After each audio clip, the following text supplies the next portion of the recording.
A year ago, the 2012 ACC title game, Florida State and North Carolina. The third seed, the Noles, they took down the top-seeded North Carolina Tar Heels 85-82. Carolina had 4 players who'd be taken in the first round of the NBA draft just a few months later, but the Noles had Michael Snare. He led Florida State with 18 points. It was the first ACC title in school history.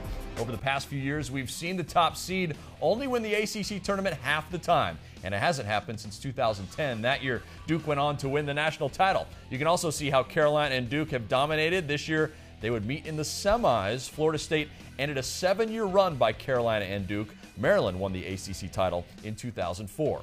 Welcome back to a special ACC Live Breakdown. We are breaking down the men's ACC tournament. He's J.R. Reid. I'm Jeff Fischel. J.R., we talked about Tony Bennett and the Cavs. Let's look at what the other top 3 seeds need to do to win the title in Greensboro. We start with the number 1 seed, Miami Hurricanes. What does Jim Laranaga's team need to do? Not only to have a regular season title, but also to take the conference title as well. Well, I think they just need to get back to the winning ways. They've struggled of late. The last 5 games, I think they've had, or 6 games, had 3 losses. So for them, they need to get back. And how do you get back? You get back defensively. And I think this is where Shane Larkin and Durant Scott can really be key factors here for this team to get them back in the winning ways. Durant Scott, over the years, have been a bigger part of the offense, but this year it seems like you let Shane Larkin and Kenny Kaji and those guys have a bigger role. And he took the role of the defensive stopper, one of the best defensive guards in the league.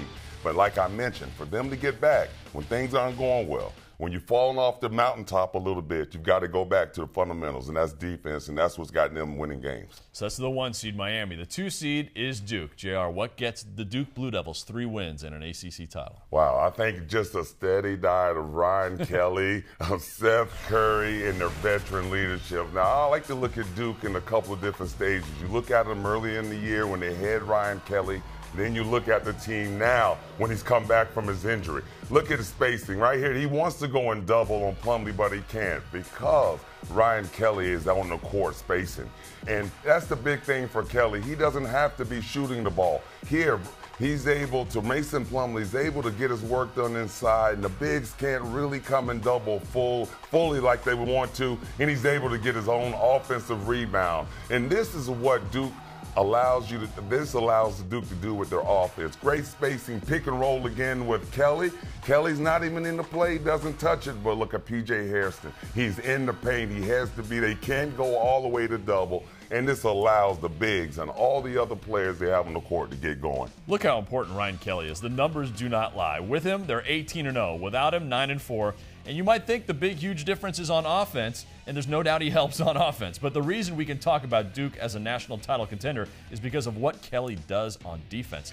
10-point game for difference for points allowed. Yeah, everyone wants to talk about shooting. Yes, they shoot the 3-ball well, but it's defense. Coach K pushes defense, and this is what wins them games. And when him on the court, they feel more comfortable. He's drawing charges. He's good on the press offense. He's an outlet. He does so many things for them offensively. Duke, the 2 seed going in, but perhaps might be the favorite really in Greensboro. The 3 seed is Carolina. Small ball worked until the Tar Heels met up with the Blue Devils Saturday night. Can small ball get Roy Williams 3 wins in 3 days? Yeah, well, I think they'll have to do a lot of work. I know small ball's worked for them up until lately, but they've got to find a way to defend the interior. When they're playing small, when James Michael McAdoo is the center, they've got to get him help. Look right here how Mason Plumlee is just beasting him inside. They've got to get him help. But when you think about teams that you're going to match up and play against, it's going to be hard to get them help in there because they have to match up with those shooters. But Carolina has to come out with effort and energy and try to do something on the boards in order for them to have a chance to win this title. So now we've looked at the top 4 seeds in the ACC men's tournament this weekend coming up in Greensboro starting on Thursday.